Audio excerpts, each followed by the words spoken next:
os voy a hablar de cómo construir tareas encaminadas a la mejora de la técnica individual en baloncesto. En primer lugar, debemos definir qué es la técnica individual. La técnica individual hace referencia a un modelo o un patrón idóneo, cuasi utópico, relacionado con dos cualidades: eficiencia y eficacia motriz. A partir de esta definición, ¿cómo podemos extrapolarla al baloncesto? Esta eficacia y eficiencia viene relacionada por el entorno, por cualidades individuales, como puede ser la condición física, experiencias, etc. Pero bien, creo que esta definición viene de los deportes individuales, tipo atletismo, tipo gimnasia, etcétera, donde sí puedes pautar o evaluar de forma muy analítica los hechos y probablemente tengan cierto beneficio. ¿Por qué? Porque obviamente el componente perceptivo, decisional de atletismo no es tan grande como en baloncesto. En baloncesto se genera una incertidumbre. Esta incertidumbre provoca variabilidad de la respuesta. Y este concepto de variabilidad es fundamental. Fundamental. Yo pienso fervientemente que es indispensable trabajar todos los componentes técnico, táctico, físico, emotivo, mentales en el entrenamiento y no como compartimentos aislados, porque el jugador sabe que cada componente de forma dinámica e interconectada se manifiesta en la propia competición. Entonces no tiene sentido trabajarlo aisladamente, no tiene sentido coger métodos de entrenamiento individuales, métodos de entrenamiento de deportes individuales. Por ejemplo, ya en la preparación física estamos aislándonos de esa preparación física proveniente de atletismo o de otro tipo de deportes sin las características en cuanto a componentes estructurales, reglamentarios del baloncesto. Ahora otro tipo de metodologías están ganando la batalla. Pues creo que en el trabajo de técnica individual debe pasar lo mismo. El jugador de baloncesto debe elegir, debe aprender a elegir, a seleccionar. Por lo tanto, debemos trabajar en estímulos, en la estimulación permanente y variada, porque en un partido el jugador debe estar constantemente decidiendo. Su cerebro está constantemente activado. ¿Qué decisiones puede tomar el jugador? Pues cuál es en función de la posición de los compañeros, de los adversarios, tiempo de posesión, mis cualidades personales. Creo que un método de entrenamiento basado en el aprendizaje cognitivo de esas habilidades técnicas provoca que el jugador conozca, comprenda cada gesto, el porqué de su utilización, y eso derivará en una adaptabilidad de ese gesto en función de los condicionantes y las condiciones que se manifiesten en la práctica real o competición. ¿Qué quiero decir con esto? Yo, como entrenador, conozco los gestos, pero motrizmente no los entiendo, mi cerebro no los procesa. Por eso con 18 años ya no jugué y empecé a entrenar. Entonces, no solo el jugador debe conocer, sino comprender. Comprender.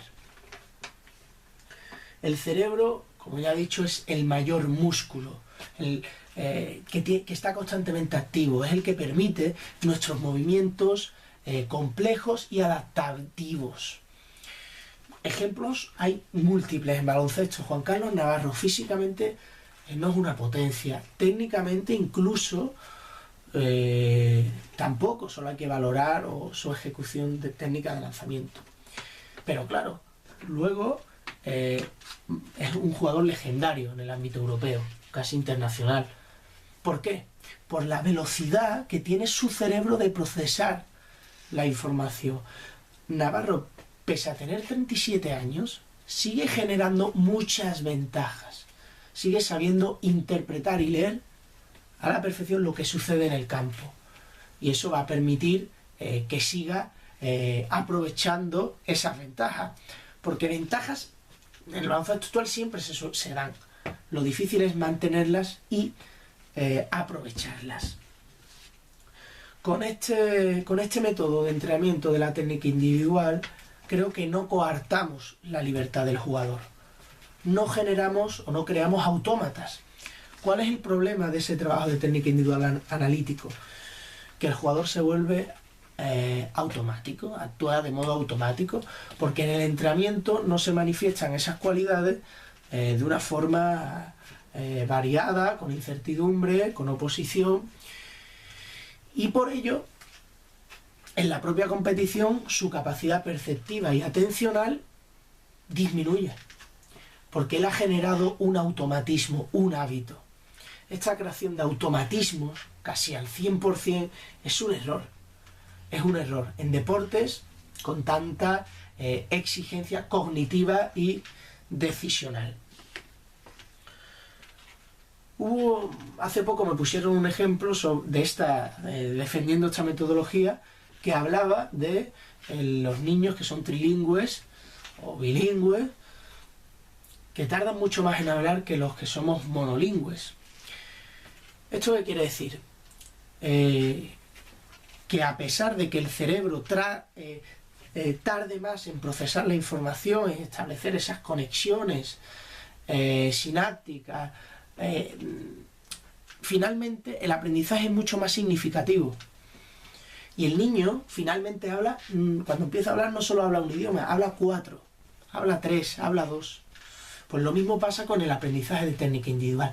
Si entrenamos la inteligencia, si entrenamos el cerebro desde muy pequeños, aunque a corto plazo el jugador quizás técnicamente no domine tantos recursos, a la larga ese aprendizaje es mucho más significativo y con una transferencia real y positiva constante en el entrenamiento. Obviamente la construcción de tareas basándonos en estos criterios es muy difícil, porque debes tener en cuenta componentes no solo reglamentarios, sino de oposición, que permitan desarrollar la habilidad que tú quieres, que permitan que esa habilidad se manifieste varias veces, una colaboración con compañeros, etc. Por tanto, la construcción de tareas, a pesar de ser más variada, es muy compleja para el entrenador y requiere de un proceso de análisis profundo del propio deporte.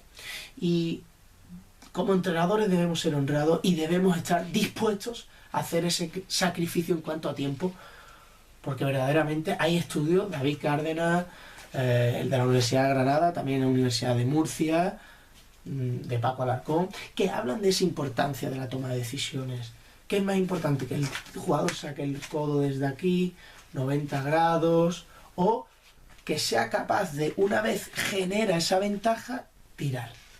Porque al final va a ir adquiriendo unos patrones motores cada vez más idóneos, a partir de su propia reflexión. Porque no olvidemos los entrenadores que nosotros no dejamos de ser meros acompañantes del proceso formativo. Suficiente tenemos o el jugador mejora o aprende a pesar de nosotros. Ya por último también quiero añadir que aparte de esas tareas, obviamente también debemos tener un análisis objetivo de si se está aprendiendo o no. Porque claro, hay una serie de patrones básicos en cuanto a equilibrio, posición del centro de gravedad, flexión de determinadas articulaciones, etcétera, que deben cumplimentarse. Por ello creo que debemos establecer una hoja con una serie de ítems que valoren tanto cualitativa o cuantitativamente la utilización o la consecución de esos determinados objetivos. En este vídeo, al final del mismo, también os paso una hoja que hice para un trabajo de la facultad en primero sobre cómo valorar objetivamente algunas cualidades del baloncesto. Así que, sin otro particular, muchísimas gracias por la atención. Espero que os sirva y que os haya convencido.